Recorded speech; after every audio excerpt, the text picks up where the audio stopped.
सिर सिद्धों को नमस्कार, आचार्यों को नमस्कार, उपाध्यायों को नमस्कार। जग में जितने साधु जन हैं, जग में जितने साधु जन हैं, उन सबको बंधु बार बार अरिहंतों को नमस्कार, सिर सिद्धों को नमस्कार। बोले नमोकार महामंत्र की, बोले नमोकार महामंत्र की। अब दीप प्रज्वलन के लिए मैं भाई विकास जैन और भाई अनमोल जैन आए महाराज के प्रवचन की श्रृंखला की शुरुआत करने के लिए दीप प्रज्वलन का कार्यक्रम करें। बोले आचार्य गुरु श्री विमल सागर जी महाराज की जय। संकट मोचन तारन हारे गुरु विमर्श की जय जय जय। संकट मोचन तारन हारे गुरु विमर्श की जय जय जय। बोले आचार्य गुरु श्री विमर्श सागर जी महाराज की, आचार्य गुरु श्री विमर्श सागर जी महाराज की, तपस्वी संत मुनि श्री 108 विषम सागर जी महाराज की, परम पूज्य मुनि श्री विषम सागर जी महाराज की। जैसा कि आप सब लोगों को विदित है, प्रतिदिन हम इष्टोपदेश ग्रंथ का पाचान मुनि श्री के मुखारबिंद से सुन रहे हैं और प्रतिदिन हम एक श्लोक का विश्लेषण सुनते हैं और हम उसमें सूत्र में जानते हैं कि हमें अपने जीवन में कैसे अपने धर्म को अंगीकार करके आगे बढ़ना चाहिए। उसी श्रृंखला में मैं मुनि श्री के चरणों में त्रिकाल बार नमोस्तु करते हैं, उनसे विनम्र विनती कि वो उसी श्रृंखला को आगे बढ़ाते हुए मैं आज के प्रवचन से करतार करें। उससे पहले सभी मुनि श्री को नमोस्तु देंगे। हे मुनि श्री नमोस्तु नमोस्तु नमोस्तु। हे स्वामी नमोस्तु नमोस्तु नमोस्तु। हे स्वामी नमोस्तु नमोस्तु नमोस्तु।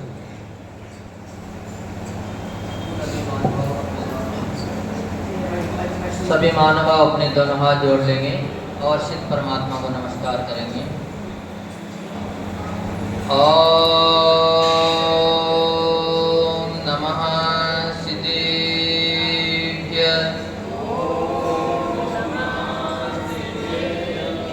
ओम नमः सिद्धेभ्य।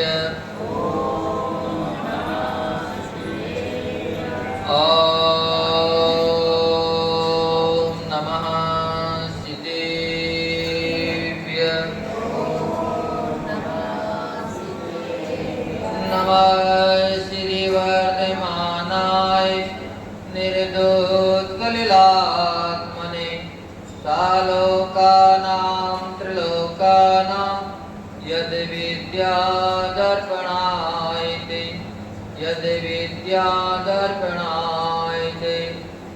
यस्य स्वयं स्वभावाप्ति प्रभावे कृतस्य कर्मणा तस्मै संज्ञानरूपाय नमोस्तु परमात्मने, नमोस्तु परमात्मने। गुरुः पान्तनो नित्यं ज्ञानदर्शननायिका चारित्राणो गंभीरा मोक्षमार्गोपदेशिका, मोक्षमार्गोपदेशिका। जो देवादेव भगवान श्री विष्णुवंदने श्री अजितनाथ भगवान की जय। देवादेव भगवान श्री शांतिनाथ भगवान की जय। वर्तमान शासन नायक श्री महावीर भगवान की जय। आचार्य भगवान श्री पूज्यपाद स्वामी की जय। गुरु नाम गुरु सूर्य गच्छाचार्य श्री विराट सागर जी महामुनिराज की जय। मम आराध्य गुरुदेव जिनागम पंथ प्रवर्तक भावलिंगी संतराष्ट्र की श्रवणाचार्य गुरुदेव विमल सागर जी महामुनिराज की जय। जिनागम पंथ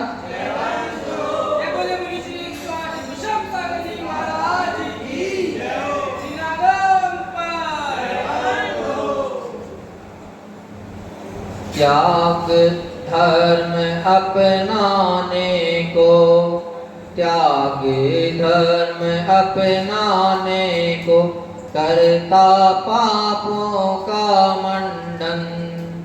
दान पुण्य कमाने को करता जो धन का संरक्षण। वह मूढ़ अज्ञानी हो, वह मूढ़ अज्ञानी कभी स्वच्छ न हो पाए रे। जीवन है पानी के बूंद कब मिट जाए रे। होनी अनहोनी होनी अनहोनी कब क्या घट जाए रे।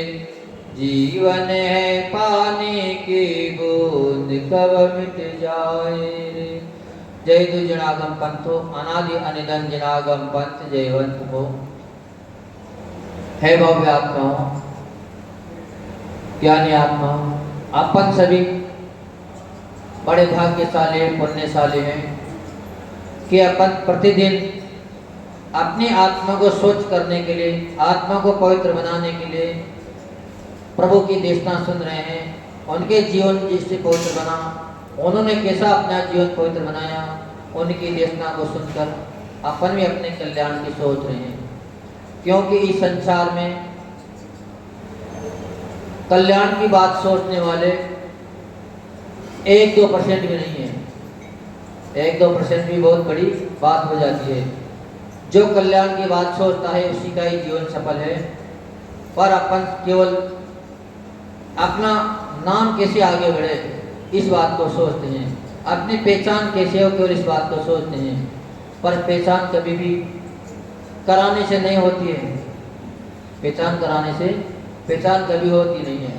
सत् कार्य करने वाले की पहचान दूर दूर तक सोचनी चली जाती है।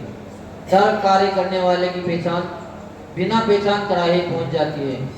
आप यहाँ अच्छे काम कर रहे हो फिर भी आपकी सूचना भारत के बाहर में पहुंच जाएगी तो वो व्यक्ति अच्छा कार्य कर रहा है। जो यहाँ दान पुण्य करते हैं उनकी सूचना स्वर्ग में भी पहुंच जाती है। स्वर्ग के देव भी उसकी चर्चा में लग जाते हैं, चर्चा करते हैं, तभी तो देव परीक्षा करने आते हैं। वहाँ भी चर्चा हो जाती है। इसलिए कभी भी अपना परिचय ना कराने की कोशिश ना करें, केवल धर्म करने की कोशिश करें, दान पुण्य करने की कोशिश करें। जो ऐसा कार्य करेंगे उसका निश्चित ही बिना पहचान के ही पहचान हो जाएगी। तो आचार्य भगवान ने कल अपने को, पूज्यपाद स्वामी ने कल एक सूत्र बताया था कि धन संग्रह करने के लिए अपने अमूल्य जीवन का भी विचार करें, उसको न खोने। सोचता है व्यक्ति की धन इकट्ठा कर देंगे, किसी को ब्याज में दे देंगे, तो वैसे ही ब्याज में देता है तो वो यही सोचता है कि जल्दी से जल्दी समय निकले और जल्दी से जल्दी अपना पैसा अपने को मिले। कब 5 साल पूरा हो और कब हमें पेमेंट डबल होगी मिले। पर उसके दिमाग में ये बात कभी भी नहीं आती है क्योंकि उसकी पूरी नज़र, पूरा चिंतन मात्र धन पे रहता है। उसका चिंतन इस बात पे नहीं रहता है कि जितना समय बढ़ता जाएगा उतनी अपनी आयु बढ़ती जाएगी, और जितना आयु बढ़ जाएगी, आयु अच्छी हो जाएगा तो फिर धन किस काम में आएगा। धन का कोई मूल्य नहीं रह जाएगा। तो हमेशा अपने मूल्यवान जीवन की चिंता करें, पर धन की चिंता कभी नहीं करें। आचार्य भगवान आज एक और नया सूत्र अपने को दे रहे हैं, क्योंकि अक्सर लोग दान पुण्य करने के लिए धन कमाने की कोशिश करते हैं। सोचते हैं कि हमारे पास 10-5 लाख हो जाएंगे तो हम भी दान करेंगे। पर ये कभी भी नहीं सोचना चाहिए, क्योंकि न मालूम कब आपके पास 10 लाख हो गए तब आप दान करोगे। और दान के लिए तो कहते हैं कि जो लाख रुपए दान करके पुण्य नहीं कमा पाता है वो मात्र 1 रुपये दान करके पुण्य कमा लेता है।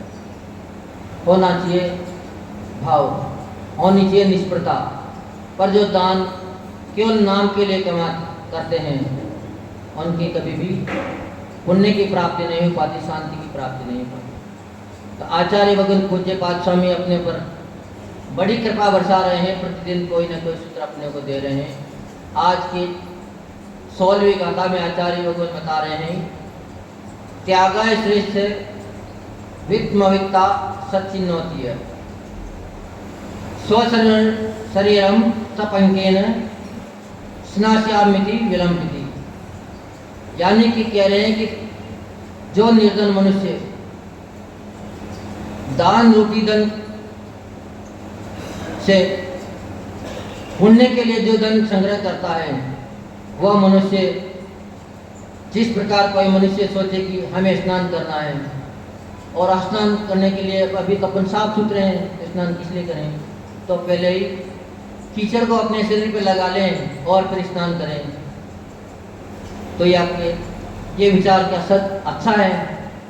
नहीं है। आचार्य भगवान यही कह रहे हैं कि आप सोचते हो कि हम दान करेंगे, दान के लिए हमें पैसा इकट्ठा करना है, पैसा कमाना है, पर आपके चिंतन में ये बात नहीं आ रही कि पैसा कैसे मिलेगा। ये दान करते हैं तो आपको पुण्य के ऊपर आपका ध्यान है, क्योंकि अच्छी बात की सभी का ध्यान जाता है। हर व्यक्ति थाली में कर 10 आइटम रखें खाने के लिए, तो जिस व्यक्ति की जहाँ रुचि होती है उस पर ध्यान देता है। अगर मीठा पसंद होगा तो सबसे पहले उसकी निगाह गुलाब जामुन पे भी जाएगी, पर कभी नमकीन पे निगाह उसकी नहीं जाती। पर यह बात बिल्कुल सत्य है कि गुलाब जामुन भी तभी खा पाओगे आप जब पहले नमकीन का स्वाद दोगे, क्योंकि अगर चरपरा मुँह नहीं है तो एक या दो खाते ही आप डूब जाओगे, पर साथ में अगर चरपरा भी है मीठा भी है, दोनों अगर साथ हैं तो निश्चित ही आप 2 नहीं 4 खा सकते। तो आचार्य भगवान ये कह रहे हैं कि पुण्य के साथ साथ के लिए आप धन कमा रहे हो, लेकिन उस धन के लिए भी सोचना चाहिए धन कैसे आएगा। धन हमेशा जब भी आता है जब पाप के मार्ग से आता है। बिना पाप के कभी भी धन की पैदावार हो नहीं सकती, क्योंकि व्यापार करेंगे तभी तो धन आएगा, बिना व्यापार के धन आ नहीं सकता। आप सोचते कि बैठे बैठे धन आ जाए, मंदिर में बैठे बैठे कोई दे जाए तो दे नहीं, और व्यापार करेंगे तो निश्चित ही व्यापार में पाप का कार्य होना जरूरी है, क्योंकि आरंभ के कार्य उद्योगी कार्य में सब में हिंसा होती है। झूठ बोलना पड़ेगा, मायाचारी करनी पड़ेगी। कोई व्यक्ति अगर अपना परिचित आ गया तो क्या कहेंगे, वस्तु 10 रुपये में लाए हैं, पर व्यक्ति आते ही कहेंगे कि ये वस्तु कितने की है, तब भैया 20 रुपये की है, कहेगा भैया थोड़ा सा सही, अरे ये तो तुम आप हमारे हो जान पहचान के, इसलिए इतने पैसे में दे रहे हैं, इतना हम कहाँ देते, इतने में तो हमारे आई है। तो झूठ भी बोल दी, मायाचारी भी कर दी। तो हमेशा धन जब भी आता है तो पाप का उपार्जन करता है, पाप के बिना कभी भी धन आता नहीं है। पर हमेशा व्यक्ति जब भी आते हैं, साधु संतों के पास भी आते हैं, मंदिरों में भी आते हैं, तो भगवान से ही प्रार्थना करते हैं कि भगवान हमें इसे आशीर्वाद दो ताकि हम खूब पहले धन कमाएं और फिर दान में लगाएं। पर आचार्य भगवान यहाँ कुछ उल्टी ही बात बता रहे हैं। पूज्य गुरुदेव के पास एक व्यक्ति आया, बड़ा भोला था, रोज आता था भक्त था गुरुदेव का, क्योंकि भक्त होगा वही प्रतिदिन आता है। पर कोई भक्त आते ही नहीं स्वार्थ से, कोई भक्त आते हैं स्वार्थ से, कि आते आते ही अगर फर्स्ट में किसी से कुछ मांग लिया तो बात बिगड़ जाएगी। पहले धीरे धीरे धीरे धीरे व्यवहार बनाया जाता है, जब व्यवहार हो जाती, जान पहचान हो जाती है, तब फिर धीरे से और बातों ही बातों में ये भी कह देते हैं कि भगवान हम बड़े दुखी हैं, बड़े परेशान हैं, कुछ ऐसा उपाय कर दो ताकि हम कभी दान नहीं दे पाते, हमारी इच्छा बहुत होती है कि हम दान दें पर कर नहीं पाते हैं, प्रतिमा स्थापित करने का मन है पर कर नहीं पाते हैं, ताकि ऐसा आशीर्वाद दो ताकि हमारे धन खूब बढ़ जाए, खूब व्यापार चले, ताकि धन हो जाएगा तो हम निश्चित ही दान करेंगे, खूब दान करेंगे, ऐसा हमें आशीर्वाद। आचार्य भगवान उनसे कहते हैं कि बेटा धन के लिए, दान देने के लिए धन कमाना जरूरी नहीं है, जितना तुम्हारे पास हो उतना तुम दान दो, क्योंकि एक तो धन कमाने के लिए तुम्हें व्यापार करना पड़ेगा, मायाचारी करनी पड़ेगी, कई लोग चोरी करेंगे, तब जाके तुम्हारा धन आएगा। तो पुण्य जब मिलेगा तब मिलेगा। हो सकता है जब तक तुम्हारे पास पैसा हो, पैसा आए, तब तुम्हारी भाव ही बिगड़ जाएंगे, भाव ही बदल जाएगा, अब तो हमें दान नहीं देना है। तो जितना तुम्हारे पास हो उतना दान कर दो। तुम्हें जरूरी नहीं कि तुम 1 लाख का दान करो, तुम 10 लाख का दान करो। तुम अगर 1 रुपये का भी दान करोगे तो निश्चित ही तुम्हारा काम होगा। पर अगर तुम नाम के लिए दान करो कि हम अगर 10 लाख रुपए दान करेंगे तो हमारा पूरे नगर में नाम हो जाएगा, सब लोग हमें पहचानने लग जाएंगे, सब सम्मान करेंगे, माला पहनाएंगे, तो तुम 10 लाख दान करेंगे भी तुम्हें कुछ नहीं मिलेगा। क्योंकि अपन ने सभी ने दृष्टांत सुने हैं भगवान बाहुबली का। जब अभिषेक हो रहा था तो सभी बड़े बड़े दानी थे, सबने बोलियां ली थी, लाखों करोड़ों की बोलियां ली थी, सब अभिषेक करने पहुंच गए, पर किसी के भी बड़े बड़े कलश थे सबके पास, पर किसी के भी जल का पानी उनके पैरों तक नहीं आ पाया। कोई भी भगवान बाहुबली को पूर्ण स्नान नहीं करा पाया। पर जब एक बुढ़िया गई तो सबने उसको धुतकार दिया, क्योंकि मेले कुचले वस्त्र पहने थी, पर भाव तो उसके बड़े उज्जवल थे, भाव तो बहुत पवित्र थे कि मैं भी भगवान का नाम कराऊं, मैं भी प्रभु का अभिषेक करूं ताकि हमारे भी पापों का क्षय हो जाए। उसको नाम की चाह नहीं थी, उसको अपने आत्म कल्याण की चाह थी कि मेरा भी कल्याण हो जाएगा, प्रभु के निकट में पहुंच जाऊंगी। सबने मना करा, अब हर कोई रोक ही देता है तो वो भी रुक गई। पर जब सब थक चुके, कर चुके, सब लास्ट पोजीशन आ गई, तब तो भगवान का अभिषेक हो नहीं सकता, भगवान का अभिषेक तो अधूरा ही रहेगा। तब फिर किसी के दिमाग में आई कर चलो कोई बात नहीं, हो सकता है उसी बुढ़िया का पुण्य जोर मार रहा हो, उसी को ही बुला लें। तो जैसे ही बुढ़िया के पास तो एक मिट्टी का कलश था, उन साहूकार सेठों की जैसे ही सोने चांदी के कलश नहीं थे, पर जैसे ही एक लुटिया का कलश से उन्होंने मिट्टी के कलश ने जैसे अभिषेक किया, तो जितना पानी पहले से संचय होकर प्रतिमा में समाया हुआ था वो सारा पानी भी बेके नीचे आ गया। तो भाव होना चाहिए, यह ना सोचे कि लाख का दान करेंगे, लाख का दान करने से कुछ नहीं मिलेगा, मिलेगा उतना ही जितना अपना है। अपन दूसरे के धन को भी लेके दान करना चाहते हैं, पर कभी भी धन संग्रह करने से दान में लगता नहीं है। धन संग्रह तो मात्र पाप का ही कारण है। जितना जितना धन संग्रह होता जाता है व्यक्ति के पास, उतने ही उनके परिणाम धीरे धीरे खराब होते जाते हैं, उतनी ही तृष्णा बढ़ती जाती है, और जितनी तृष्णा बढ़ती जाती है तो व्यक्ति के अंदर अशांति आ जाती है, अशांति फैल जाती है। जब अशांत हैं तो फिर कितना भी दान पुण्य करो, दान पुण्य कुछ कार्य करने वाला नहीं है, तुम्हें केवल दान शांति देने वाला नहीं है। क्योंकि तुम दान भी करोगे तो मात्र चाह के लिए करोगे, और अगर तुम्हारी चाह पूरी नहीं हुई, किसी ने तुम्हारा नाम नहीं लिया, किसी ने तुम्हारे लिए माला नहीं पहनाई, तो तुम दान दे के भी कहते होगी कि हमने जितना दान किया था हमें तो माला नहीं पहनाई, और वो 1 रुपया भी दान नहीं देता है, उसको तुमने माला पहना दी, तो तुम्हारा किया नहीं किया सब व्यर्थ चला जाएगा। क्योंकि 6 डाला में अपने सबने पढ़ा है कि दाम बिना निर्धन दुखी तृष्णावश धनवान। जिसके पास धन नहीं होता है वह व्यक्ति भी दुखी होता है, पर वह दुखी किस लिए होता है कि हमारा पेट अच्छे से भर जाए, हमारे बच्चे अच्छे से पढ़ लिख जाए, कोई साधु संत आ जाए तो हम उनको आहार करा सकें, इतना तो भगवान हमें दे दो। तो हो सकता है इतनी पूर्ति उसकी हो भी जाए, क्योंकि आवश्यकता की पूर्ति हर व्यक्ति की होती है, पर तृष्णा की पूर्ति कभी भी नहीं हो सकती। पेट बढ़ सकता है, पेट बढ़ना कोई बड़ी बात नहीं है, पेट हर व्यक्ति का बढ़ता है, भूखा व्यक्ति उठता है, पर भूखा कभी सोता नहीं है, ये बिल्कुल निश्चित है। पर जो इस बात को समझ नहीं पाता है वो बड़ा असमंजस में रहता है। पेटी भरने की कोशिश करने वालों की कभी पेटी भरती नहीं, क्योंकि पेटी तो की कोई सीमा नहीं है, पेटी कितनी बड़ी भी हो सकती है। पर आदमी समझ नहीं पाता है कि पुण्य होगा तो जरूर मिलेगा, और पुण्य नहीं है तो किसी को कुछ मिलने वाला नहीं है। बहुत गुरुकुल था, उसमें 4 शिष्य पढ़ते थे।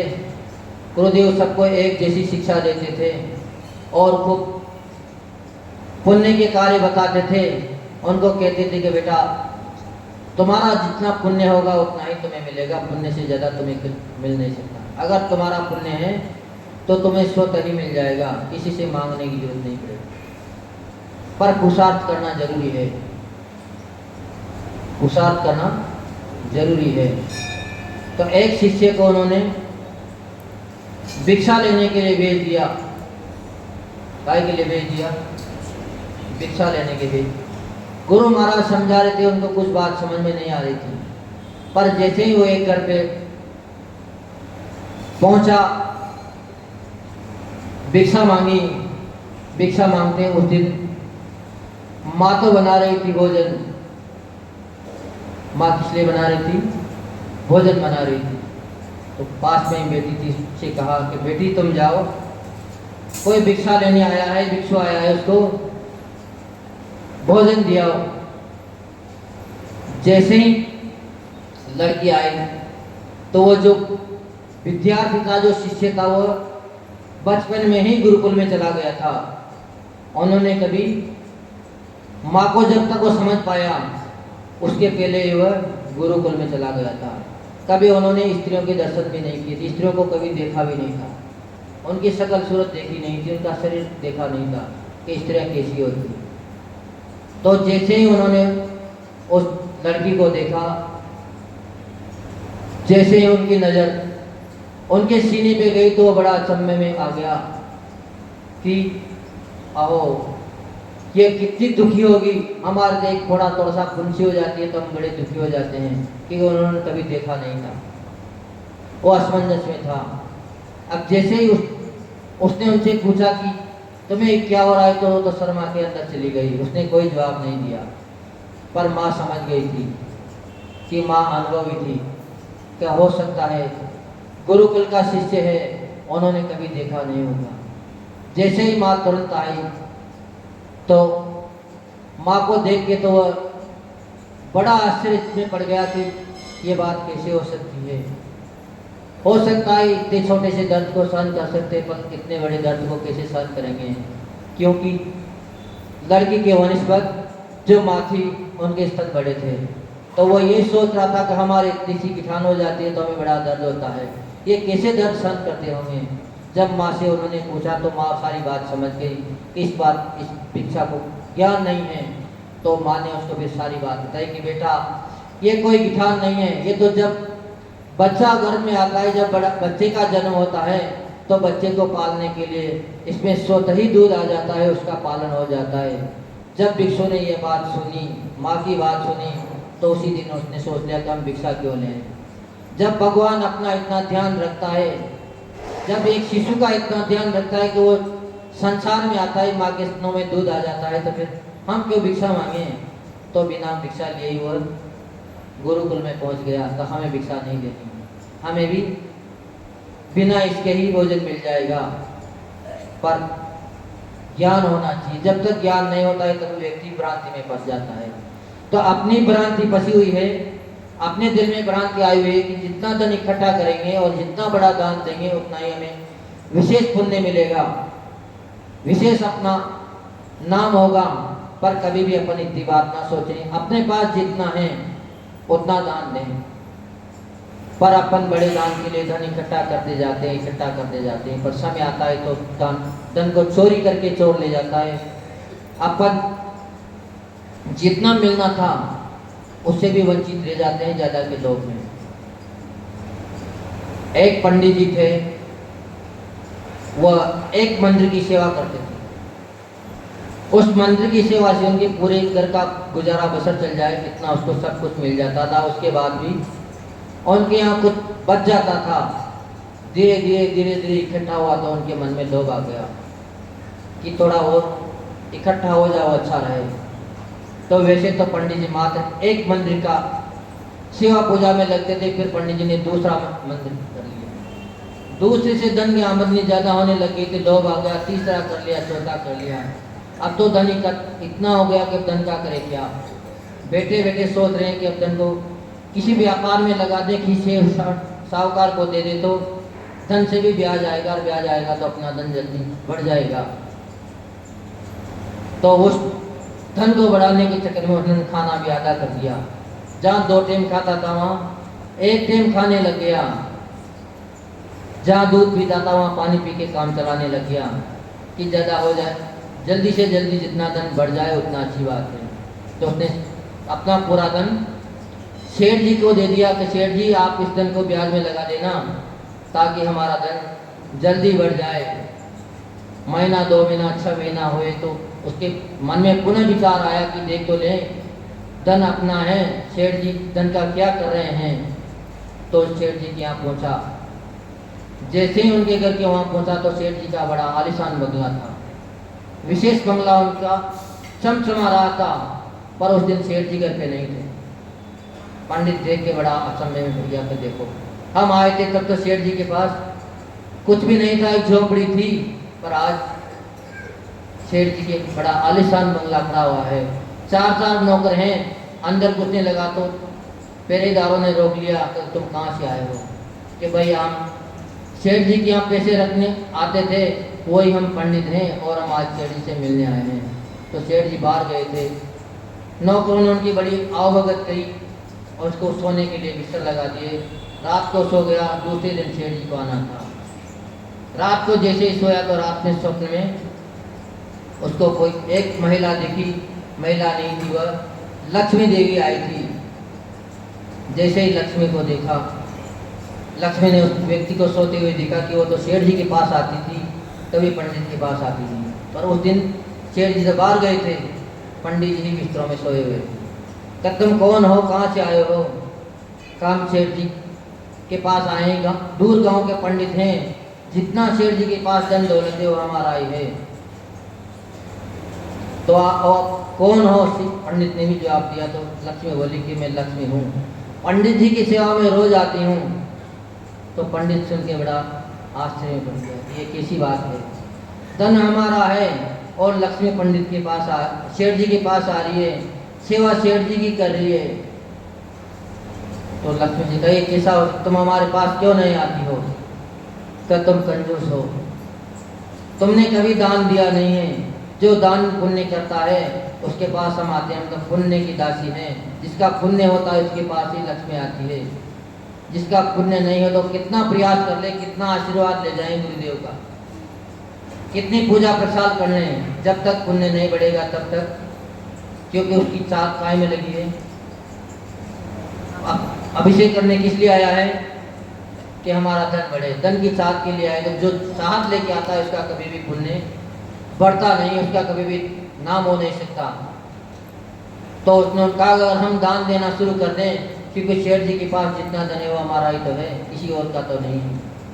तो लक्ष्मी बोली तब तुम दान नहीं कर सकते, तुम्हें तुम्हारे बेटे दान नहीं करने देंगे। अगर तुम दान करोगे तो तुम्हारे बेटे तुम्हारी दुर्दशा कर देंगे, तुम्हें पीटेंगे, मारेंगे। तो पंडित जी बोले कैसे हो सकता है, धन तो हमने कमाया है, हमारी खुद की मेहनत का पैसा है, वो हमें कैसे रोकेंगे? ठीक है, दान करना, अगर तुम दान करोगे तो निश्चित तुम्हारे पास में मैं जरूर आऊंगी, क्योंकि लक्ष्मी हमेशा धनवानों के पास जाती है, गरीब के पास कभी भी लक्ष्मी नहीं जाती है, पुण्यशाली नहीं है, पुण्य की दासी है लक्ष्मी। जैसे ही पंडित जी घर गए तो लक्ष्मी की बात सुन के गए थे। पंडित जी के दिमाग में यही था कि अगर घर में लक्ष्मी आ गई तो फिर किसी बात की कोई कमी नहीं रहेगी। घर गए तो बच्चों से कहा कि बेटा दान करना चाहिए, पुण्य करना चाहिए। आज हमारे सामने लक्ष्मी देवी आई थी और कह के गई थी कि तुम दान पुण्य करते रहो, तुम तो बड़े कंजूस हो, इकट्ठा करके रख रहे हो, तुम्हारे दान का भोग कौन कर रहा है? कमा तुम रहे हो और भोग शेर जी कर रहे हैं।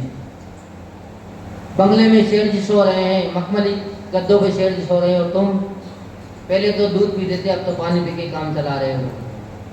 तो बच्चों से कहा, तो बच्चों ने कहा पिताजी तुम्हारा दिमाग कुछ खराब तो नहीं हो गया? धन करने के लिए, कि धन तो हमेशा संग्रह करने के लिए होता है। पर पिताजी ने लक्ष्मी की बात सुन ली थी, उसने सोचा कोई बात नहीं, या नहीं कर रहे तो अपन ही करते हैं, क्योंकि पैसा तो हमने कमाया है। पर सब बच्चे बड़े बड़े हो गए थे, सब उसके हकदार हो गए थे। जैसे ही पंडित जी ने दान देने की कोशिश करी, खर्च करने की कोशिश करी, वैसे ही बेटों ने हाथ पकड़ लिया कि तुम क्या कर रहे हो। जब उन्होंने ज़्यादा ज़बरदस्ती करी तो उनकी पिटाई वही कर दी, उनके हाथ पैर और तोड़ दिए। सोचा कि देखो कहाँ तो हमने धन संचय किया, इकट्ठा किया, और हमारा धन का उपयोग हम नहीं कर सकते, हम खुद दान नहीं कर सकते। यही आज के परिवारों की हालत हो रही, सब इकट्ठा करने में लगे हैं। हाँ, सब सोच रहे हैं कि हमारे बेटे बड़े हो जाएंगे, उनकी सुविधा बनानी है। पर जब आपको जरूरत पड़ेगी, आप बीमार हो जाओगे तो आप अपने पैसों का उपयोग अपनी दवा के लिए भी नहीं कर सकते, क्योंकि उसका ऊपर हक हो गया बेटों का। तुम्हारा उस पर अगर कोई भी हक नहीं है तो, और अगर दान पुण्य करते तो फिर तुम्हें बेटों से मांगने की जरूरत नहीं पड़ती। जब वो वापिस लक्ष्मी की बात उसको याद आई कि बात सत्य है कि हमारे बेटे, गलती किसकी है, फिर उसको विचार आया कि गलती हमारी है। अगर हम बचपन से ही इनको संस्कार देते, दान देने के संस्कार दे देते, तो आज हमारी ये दुर्दशा नहीं होती। इनके अंदर संस्कार है तो हमें कभी ये रोकते नहीं, पर अपन संस्कारित बनाते नहीं। अपन तो केवल संग्रह करना सिखाते हैं, दान देना कभी नहीं सिखाते हैं। इसीलिए आचार्य भगवान कहते हैं कि जब भी कोई अवसर आए दान देने का तो सबसे दान देना ना चाहिए। मात्र परिवार का एक सदस्य ही दान ना दें, पर इस बात का ध्यान रखें कि दान कहाँ दें, किस अवस्था में दें, किसको दान दें। ये नहीं है कि दान के संस्कार तो दे दिए कुछ, पर हर कोई जगह दान दे दिया तो दान भी दुर्गति का कारण बन सकता है। दान भी दुर्गति का कारण बन सकता है, तो दान भी सोच समझ के दें, पर दान हमेशा जरूर दें। स्नान करना है तो स्नान जरूर करें, स्वच्छ जरूर हो, लेकिन ये ना सोचें कि पहले कीचड़ लगा लें फिर सोच करेंगे, क्योंकि कीचड़ लगाने के बाद आप कभी स्वच्छ हो नहीं पाओगे, कितना भी जल डाल दो। अगर आपने पाप का अर्जन कर लिया तो दान जब आप करोगे तो दान में कितना सा पुण्य मिलेगा, और उसको कमाने के लिए तुमने कितना पापार्जन कर लिया। तो अपन सारी बात सोचें, जितना अपने पास हो उतना दान करें, पर कभी भी दान करने के लिए धन का संग्रह न करें, धन को ना कमाएं, क्योंकि धन को कमाने के लिए पहले ही पाप करना पड़ेगा। तो ऐसा धन किस काम का। अपने पास 10 है तो 10 का दान दें। अगर अपन 10 का दान देंगे तो निश्चित ही 1000 पैसे हो जाएंगे, क्योंकि जितना अपन दान करते हैं वो 100 गुना हो के आता है। खेत में अगर एक बीज डालोगे तो जब भी मक्का का भुट्टा आएगा, गेहूं की धान की फली आएगी, तो उसमें एक दाने के 100 दाने होके आएंगे। तो कभी भी ये नहीं सोचना चाहिए कि दान देने से धन घट सकता है। कभी भी आज दिन तक ये सुनने में नहीं आया, लेकिन अपन ये सोच देंगे कि अगर सारा उड़ा देंगे, सारा दान दे देंगे तो अपने पास कहाँ मिलेगा। पर संचय किया हुआ धन कोई चोर ले जा सकता है, लेकिन अगर आपने दान दे दिया तो आपके बैंक में, रिजर्व बैंक में जमा हो गया हुआ आपको इस भाव में भी सुख देगा और परभाव में भी सुख देगा। आपको किसी से पहचान कराने की जरूरत नहीं पड़ेगी, स्वतः ही आपकी प्रशंसा होने लग जाएगी, स्वतः ही आपका नाम हो जाएगा। मात्र आपको जितना है उसका दान देना शुरू कर दो। जितना दोगे उतना ही बढ़ता चला जाएगा, और जितना स्वयं से करते जाएंगे उतना ही घटता चला जाएगा, क्योंकि धन की 3 गति होती है, दान, भोग और नाश। जो व्यक्ति अपने धन का उपयोग दान में कर लेता है उसके जीवन में कभी भी धन की कमी नहीं आती, न इस भाव में आती है, न ही दूसरी भाव में आती है। एक कटोरी खीर खिलाई माता पुण्य ने, उसका पुण्य कितना बढ़ गया। आचार्य भगवान विमल सागर जी क्या करते थे कि शराब इतना चतुर व्यक्ति है कि मात्र एक मुट्ठी आटे में मोक्ष का इंतजाम कर लेता है। मोक्ष का इंतजाम, मोक्ष साम्राज्य को पाने का इंतजाम कर लेता है मात्र एक मुट्ठी आटे में। पर जो एक मुट्ठी आटा भी खर्च नहीं कर पाता उसको कभी भी साम्राज्य मिल नहीं पाता। और कितना भी मेहनत कर लें, आप क्या देते हो महाराज को, मात्र 4 ग्रास 4 रोटी तो खिलाते हो, एक मुट्ठी आटा मात्र देते हो। पर दान जो देता है उसको परंपरा से निश्चित ही मोक्ष मिलता है, चाहे वो सम्यक दर्शनी क्यों ना प्राप्त कर पाए। अगर वो सम्यक दर्शनी प्राप्त नहीं कर पाया तो भी उसका मिथ्या दृष्टि का भी दान इतना पुण्यशाली होता है, इतना पुण्यशाली होता है कि उस दान के बदले वो भोग भूमि में पहुंच जाता है। और यहाँ 100-100 साल के लिए भोग भोग रहे हो, वहाँ कोड़ा कोड़ी सागरों तक भोग भोगते हैं, उनकी आयु बहुत लंबी होती है। और वहाँ से आते हैं तो फिर भी उनकी कभी भी दुर्गति नहीं होती, और हमेशा वहाँ से आकर भी स्वर्गों में ही उनका जन्म होता है। भोग भूमि जीव कभी भी ना तो नरकों में जाते हैं, नहीं तीर्थों में जाते हैं, नहीं मनुष्य में, सीधे सीधे स्वर्ग में पहुंचते हैं। और स्वर्ग में पहुंचते ही उनका अवधि ज्ञान लगाते हैं कि कहाँ अपने छोटा सा दान किया था, उससे हमें भोग भूमि में भी भोग भोगने को मिले, और उसके बाद भी स्वर्गों का वैभव ही अपने को मिल गया, यहाँ भी भोग भोगने को मिल रहा है। तो हमेशा दान तो करें, पर दान करने के लिए कभी भी धन इकट्ठा न करें, धन कमाने में ना लगें, क्योंकि धन कमाना तो मात्र पाप का कार्य है। कोई भी एक व्यक्ति ऐसा नहीं हो जो बिना पाप के धन इकट्ठा कर लेता हो, चाहे वो कितना धर्मात्मा भी क्यों ना हो, प्रतिमाधारी भी क्यों ना हो। जब भी अगर वो धन इकट्ठा करेगा तो उसके लिए उसको सावध क्रिया करनी ही पड़ेगी, आरंभ की क्रिया करनी ही पड़ेगी। आरंभ की क्रिया करोगे तो पाप होना ही होना है। तो कभी भी अपन दान के लिए धन इकट्ठा ना करें, कमाए नहीं कि जितना अपने पास है उतना दान दें, उतना दान देंगे तो निश्चित ही अपना पुण्य बढ़ जाएगा, और पुण्य बढ़ जाएगा तो फिर कल्याण होना ही है। तो आचार्य भगवान ने आज अपने को यही शिक्षा दी है कि कभी अच्छे कार्य के लिए भी धन का संग्रह ना करें, मात्र जितना हो उतना देते जाएं, जितना दोगे उतना ही तुम्हें मिलता जाएगा। तो सभी लोग अपने बच्चों को भी संस्कार दें दान करने की, और खुद भी संस्कार रहें। अगर संस्कार देते जाएंगे तो बुढ़ापे में अपने को फिर कभी मांगने की जरूरत नहीं पड़ेगी, क्योंकि देने को जिसके संस्कार पड़ जाते हैं वो हमेशा देता ही है, कितना भी उसको मना करें। लेकिन जिसका संस्कार देने क्या नहीं है, उसके पास कितना भी हो जाए, 1 करोड़ नहीं 100 करोड़ 200 करोड़ हो जाए, फिर भी वो देने के लिए बड़ा कंजूस होता है। अगर आदत पड़ी है कि कर्जा किसी का है तो जैसे ही मिलता है और तुरंत अगर वह देने का भाव रखता है तो तुरंत घर में बाद में जाएगा, पहले चुकाएगा।